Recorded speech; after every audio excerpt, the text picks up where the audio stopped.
comment envoyer des fichiers volumineux par mail, des photos, des vidéos, des dossiers remplis de PDF, surtout quand ça ne passe pas en pièce jointe. Je vous montre ça aujourd'hui, c'est parti. Bonjour à tous, je m'appelle Alex et je suis ici pour vous aider à utiliser et à comprendre les outils informatiques du quotidien. Comme d'habitude, n'hésitez pas à m'écrire en commentaire s'il y a un sujet que vous aimeriez mieux comprendre et selon les différents retours, je pourrai en faire une prochaine vidéo. Comme d'habitude également, sous la vidéo en description, vous trouverez ma sélection de PC portables que je mets à jour régulièrement et qui peut vous servir si vous souhaitez acheter votre premier PC ou renouveler le vôtre. Par contre, justement, si vous souhaitez remplacer votre PC actuel parce qu'il est de plus en plus lent, s'il a des blocages ou si des pubs s'affichent partout sur l'écran, n'hésitez pas à regarder sous la vidéo en description, vous trouverez le cours en ligne que j'ai créé qui vous permet de désinfecter et d'accélérer votre PC en 3 étapes simples et rapides et à la portée de tous. Le cours est toujours en promo pour son mois de lancement, donc n'hésitez pas, je vous laisse regarder en dessous. Alors pour en revenir au sujet des fichiers volumineux à envoyer par mail, alors déjà de quoi on parle? Eh bien ça peut être tout simplement un album photo que vous souhaitez envoyer à un ami ou à quelqu'un de la famille, ça peut être des vidéos ou encore même un dossier rempli de documents scannés en PDF, de photos, de vidéos, mais également de tableaux Excel par exemple. Et donc comment faire si vous avez besoin d'envoyer tout ça par mail dans une pièce jointe? Eh bien c'est tout simplement pas possible. Allez, je vous dis à bientôt pour une prochaine vidéo. Ciao! Non, je plaisante bien sûr. En fait, les différents fournisseurs d'adresses mail, que ce soit Gmail, Orange ou encore Live, Outlook par exemple, limitent souvent la taille des pièces jointes. C'est souvent entre 10 et 25 mégas. Alors justement, un petit aparté là-dessus pour bien comprendre. En fait, chaque fichier informatique a un poids, on va dire un poids numérique, et donc ça se quantifie en octets. L'octet, c'est un petit peu comme le gramme, c'est une unité de mesure, et donc 1000 octets vont faire 1 kilooctet. 1000 kilooctets vont faire 1 mégaoctet, 1000 mégaoctets vont faire 1 gigaoctet. Alors ça va même encore plus haut, mais pour l'instant, on n'en a pas besoin. Et donc comme je vous disais, les fournisseurs bloquent souvent, on va dire, à 25 mégas maximum. Et il faut savoir que par exemple, un document en PDF peut peser que quelques centaines de kilooctets, mais une photo peut faire déjà peut-être entre 3 et 5 mégas, et une vidéo, même de quelques secondes, peut tout de suite dépasser les 20-30 mégas. J'ai ici un exemple d'une vidéo qui fait 12 secondes prise avec un iPhone 13 mini et qui fait déjà 36 mégas. Donc là par exemple, une vidéo de 12 secondes, eh bien c'est déjà trop pour l'envoyer en pièce jointe au sein d'un mail. Alors comment faire? Eh bien je vais vous parler aujourd'hui de 3 sujets. Le premier sujet, c'est la compression. Vous avez peut-être déjà entendu parler du mot zip, un fichier zip. En fait, c'est l'action de compresser les données, parce qu'en informatique, c'est quelque chose qu'on peut faire facilement sur certains fichiers. Par exemple, un tableau Excel qui ferait plusieurs dizaines de mégaoctets, eh bien une fois compressé, il pourrait faire qu'1 ou 2 mégas seulement. Il y a certains fichiers sur lesquels ça fonctionne très peu, comme le PDF, qui lui est déjà compressé, on va dire, en lui-même, et qui est déjà optimisé pour l'envoi. Donc sur les PDF, on peut presque rien faire. Mais la compression est une première solution, parce que en quelques clics, vous pouvez comprimer ce que vous avez besoin d'envoyer et le placer dans une pièce jointe si ça ne dépasse pas la taille maximum autorisée par votre fournisseur de mail. Je vous montre ça tout à l'heure en démo. Et donc lorsque la personne en face, votre destinataire, reçoit ce fichier, il aura simplement à décompresser ce qu'on appelle du coup une archive zip, donc un dossier compressé, pour retrouver la vraie taille des documents et pouvoir les ouvrir normalement. Et autre astuce aussi, le format zip, donc la compression, peut également vous servir à envoyer des dossiers. Parce qu'un dossier d'un ordinateur par exemple sur Windows ne peut pas être envoyé en tant que tel. Il faut forcément qu'il soit à l'intérieur d'une archive, donc d'un point zip compressé,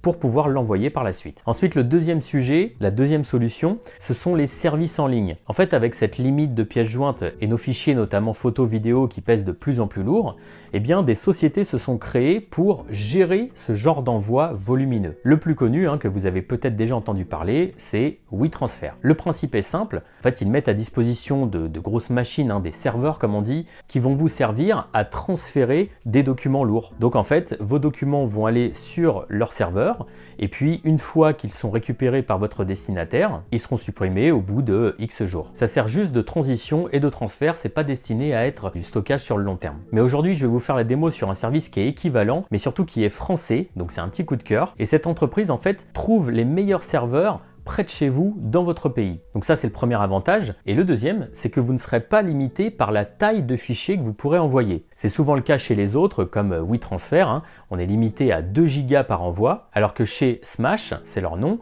eh bien, vous n'avez pas de limite, vous êtes prioritaire jusqu'à 2 gigas. Si vos fichiers font plus de 2 gigas, eh bien, ils vont être un petit peu ralentis par rapport aux versions payantes qu'ils proposent, mais par contre, ils vont quand même s'envoyer et vous n'avez vraiment pas de limite. Et donc, le fonctionnement de ce type de service, c'est tout simple. Vous placez, comme je vous disais, vos fichiers chez eux temporairement. Ils vous confient un lien de téléchargement que vous pouvez placer directement à l'intérieur de votre mail et votre destinataire aura juste à cliquer dessus et à récupérer les fichiers de son côté. Je vous fais la démo juste après. Le dernier sujet, donc une autre solution de pouvoir transférer des fichiers volumineux, c'est le cloud. Et donc une fois de plus, on va parler de Google, évidemment. Donc Google propose sa solution de cloud Drive. Vous avez 15 Go de stockage gratuit sur chaque compte. Et donc grâce au Drive, vous allez pouvoir également transférer des fichiers volumineux et mettre un lien de téléchargement à disposition de vos destinataires, qui pourront sur le même principe récupérer vos fichiers en téléchargeant depuis le cloud de Google. Alors comme d'habitude, je vais vous montrer tout ça. On va regarder la compression de fichiers, l'envoi et la réception par le service Smash et par le cloud de Google. Voilà, donc on se retrouve sur un PC pour la démonstration.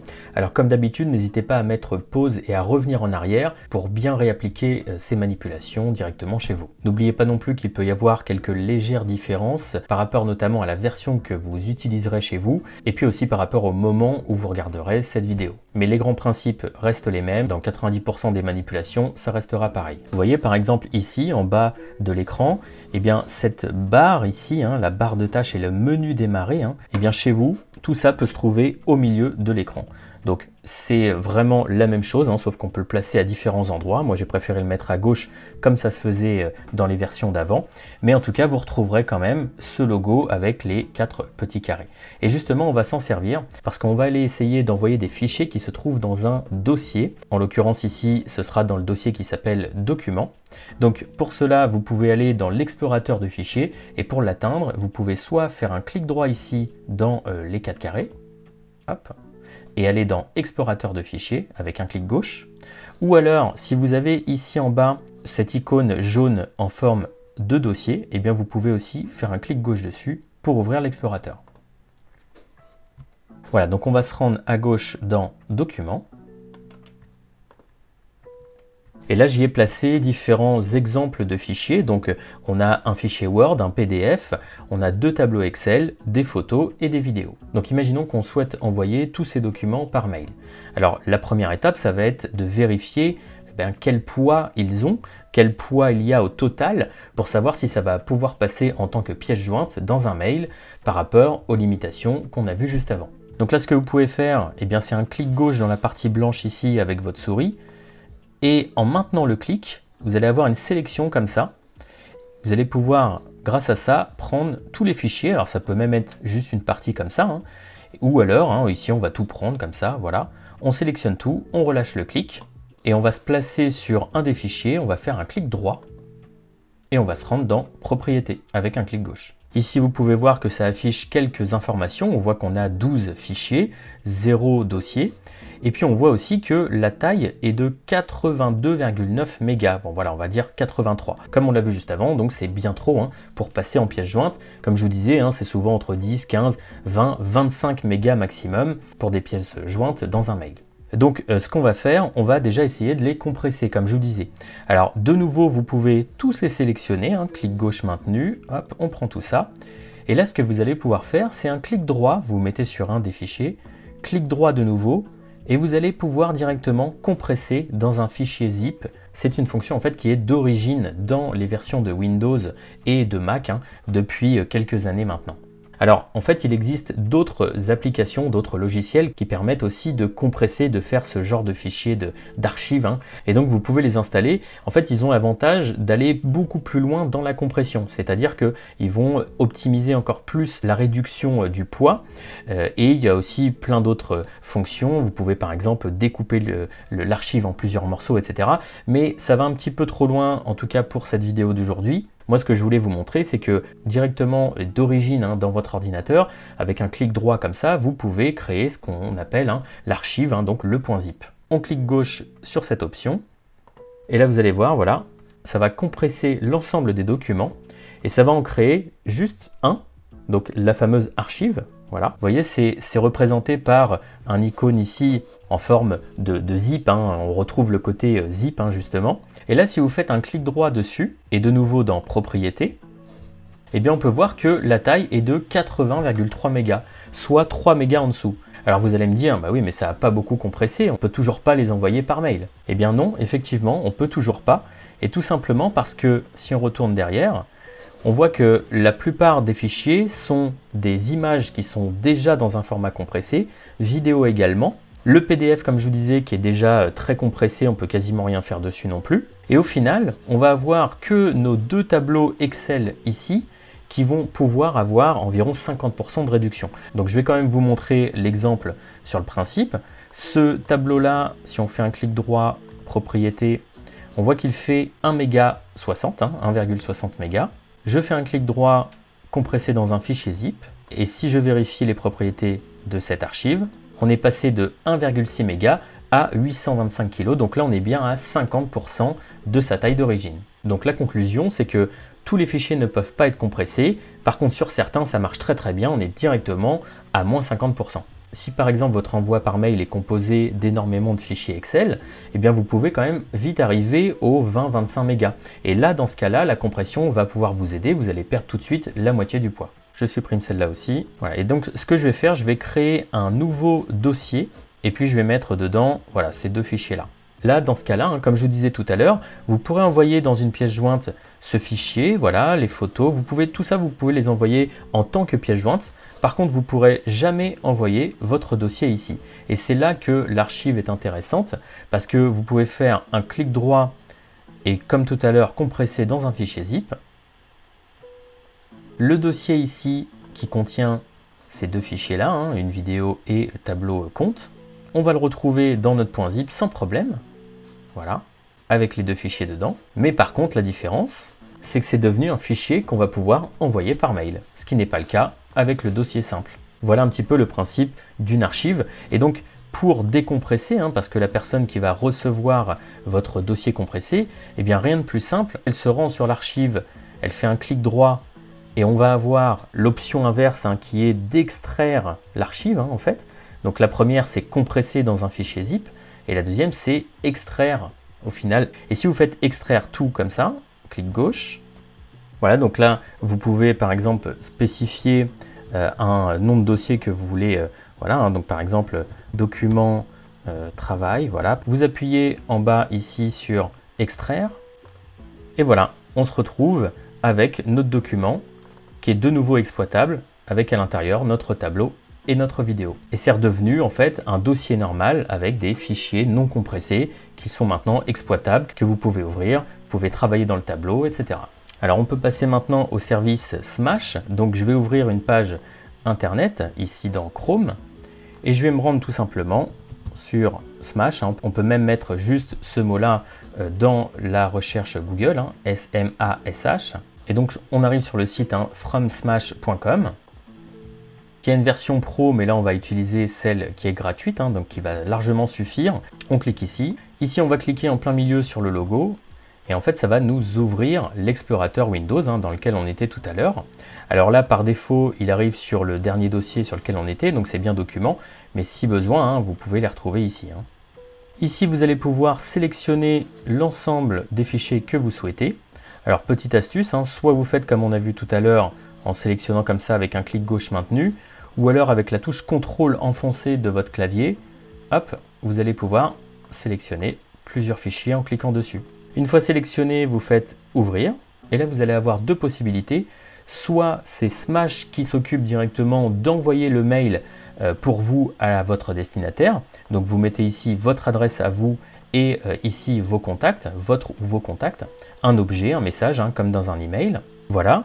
Vous avez même la possibilité avec la petite roue crantée ici, hop, d'ouvrir des options. Par exemple, vous pouvez dire que ça va rester valide 7 ou 1 jour ou 2 jours. Vous pouvez même mettre un mot de passe et vous pouvez choisir d'être notifié ou non selon voilà, le téléchargement effectué par votre destinataire, ce genre de choses. Vous avez également la possibilité, en cliquant ici dans Lien, de récupérer directement le lien du téléchargement et ce lien vous pourrez le rentrer vous-même après dans votre propre mail si vous préférez rédiger votre mail de votre côté, le personnaliser même peut-être plus tard. Et si vous cliquez ici, eh bien vous aurez un lien que vous allez pouvoir coller là où vous voulez après. Alors justement, ça peut permettre aussi d'envoyer ce lien-là avec d'autres moyens qu'un mail. Ça peut être par exemple via WhatsApp ou même éventuellement dans un SMS par la suite. Le mail, c'est ce qu'on utilise le plus souvent et c'est ce qui reste un petit peu plus dans le temps. C'est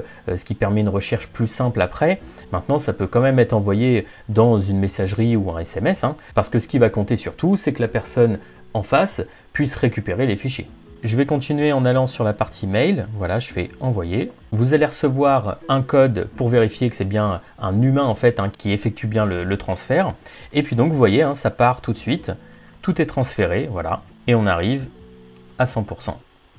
Voilà, et donc lorsque c'est terminé, eh bien, vous pouvez cliquer sur voir le transfert et ça vous donne un aperçu de ce que va voir la personne en face, hein, donc votre destinataire, voilà, qui aura juste à cliquer ici et à récupérer les fichiers. Alors pour la réception, on va faire une démonstration sur un téléphone. Donc là, on voit bien que Smash a envoyé le mail. À l'intérieur, on va retrouver qui l'a envoyé, le petit message qui va avec, le lien de téléchargement, on a même la liste des fichiers, hein, et donc on va avoir la possibilité de télécharger les fichiers tout simplement. Même principe, on clique en plein milieu. On a même ici un aperçu des fichiers lorsque c'est possible. Alors c'est surtout au niveau, vous voyez, des photos, voilà, et des vidéos. Avec la petite flèche, on peut choisir de télécharger uniquement un document par document, ou alors de tout télécharger au fameux format .zip. Si on clique ici, un téléchargement s'effectue. Et ici, pareil, il peut y avoir quelques différences parce que selon les smartphones, vous pouvez avoir directement de quoi ouvrir les fichiers zip et de les décompresser. Si ce n'est pas le cas, je vous conseille d'installer une application qui s'appelle Gestionnaire de fichiers sur Android et qui permet vraiment de bien gérer cette partie-là. On va le faire avec. En ce qui concerne les iPhones, pas de problème, tout est intégré. Vous allez pouvoir directement décompresser les fichiers et les placer dans vos photos ou les retransférer derrière. Donc on se retrouve bien avec l'ensemble de nos documents, hein. On va pouvoir les visionner hein, même sans les extraire. Hein. On va pouvoir ouvrir comme ça et avoir un aperçu de l'image. Par contre attention, vous voyez on a un petit message parce que pour l'instant on est juste dans l'aperçu. Les différents fichiers ne sont pas décompressés. Pour procéder à ça, vous pouvez cliquer sur le petit logo ici et donc extraire par exemple dans téléchargement. Et par contre, si j'avais choisi de télécharger uniquement une photo, et bien là, vu qu'elle n'est pas au sein d'une archive, hein, il n'y a pas besoin de décompresser, il n'y a pas cette notion, donc on peut l'ouvrir directement. Et éventuellement après, la partager hein, comme d'habitude. Alors pour la troisième méthode, on va utiliser les outils Google et notamment la messagerie Gmail et le Cloud Drive. Alors Gmail, c'est peut-être même déjà votre messagerie principale. Si c'est le cas, eh bien pour envoyer des fichiers volumineux, c'est très simple. Vous avez juste à écrire un nouveau mail et là vous allez pouvoir aller directement sur l'icône des pièces jointes qui ouvre donc l'explorateur hein, comme tout à l'heure. Vous allez pouvoir choisir différents fichiers. Par exemple, on peut prendre ces 8 fichiers là. Par curiosité, je regarde combien ça pèse. Hop, on est ici à 56 mégas. Donc on dépasse la limite des 25 mégas autorisés. Hop, j'appuie sur ouvrir. Et là, regardez, Google précise, la taille de vos fichiers dépasse 25 mégas. Donc ces fichiers seront envoyés sous forme de lien Google Drive.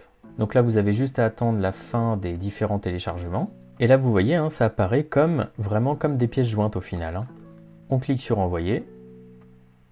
On a ici une notion de droit et partage qui est proposée. Alors par défaut, en fait, ça vous permet d'activer la lecture de ces fichiers-là uniquement pour le ou les contacts qui sont en destinataire. Vous pouvez même ici choisir hein, pour qu'il soit que lecteur, qu'il puisse commenter ou même éditer les fichiers. Je vous conseille de laisser lecteur uniquement hein, si c'est juste pour de l'envoi. Et vous pouvez aussi via cette deuxième option autoriser l'affichage pour tous les utilisateurs disposant du lien. Alors là attention parce que si vous cliquez ici, chaque personne qui disposera même du mail, hein, s'il est transféré par exemple, eh bien pourra ouvrir ces fichiers. Donc dans certains cas ça peut être intéressant, mais dans d'autres ça peut être aussi dangereux parce que ça peut donner accès à vos fichiers un petit peu à tout le monde. On clique sur envoyer. Et maintenant, on va se rendre sur la messagerie du destinataire pour voir ce que ça donne. Et voilà, on se retrouve avec un mail qui liste les différents liens. On les a aussi en aperçu directement ici. Hein. Si on clique dessus, on voit déjà un aperçu, hein, même pour les PDF, hein, par exemple. Et on va pouvoir ici, hein, avec ce petit logo-là, télécharger les documents. Et voilà. Et pour terminer, si vous voulez uniquement vous servir du Drive et pas de la messagerie Gmail pour partager des fichiers volumineux, eh bien vous vous rendez ici en haut à droite dans le Drive. Hop. Alors ici, bien sûr, on retrouve les fichiers qu'on vient tout juste de partager. Et imaginons qu'on souhaite en reprendre quelques-uns pour les partager avec d'autres personnes. Eh bien, vous les sélectionnez, vous faites un clic droit, partager. Ici, vous allez pouvoir soit directement copier les liens, donc ça revient un petit peu à l'option de tout à l'heure, qui permet de donner accès à tous ceux qui disposeraient du lien, ou alors vous faites partager. Et vous choisissez ici les différents utilisateurs. Alors on voit déjà ceux qui ont déjà accès, donc il y a le créateur et l'adresse mail qui vient de recevoir le mail précédemment.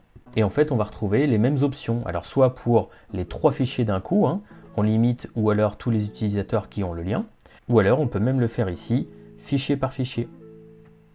Voilà, j'espère que cette vidéo vous a plu, j'espère qu'elle a pu vous aider à envoyer des fichiers volumineux par mail. Si c'est le cas, n'hésitez pas à mettre un pouce sous la vidéo, n'hésitez pas à m'écrire un commentaire si besoin. Je vous laisse aussi me suivre sur Facebook sur la page L'informatique du quotidien. Et en cas d'aide nécessaire ou en cas de précision sur les manipulations, n'hésitez pas à rejoindre le groupe privé également sur Facebook pour qu'on puisse voir ça plus facilement et plus en détail. Je vous dis à bientôt pour une prochaine vidéo, c'était Alex, ciao!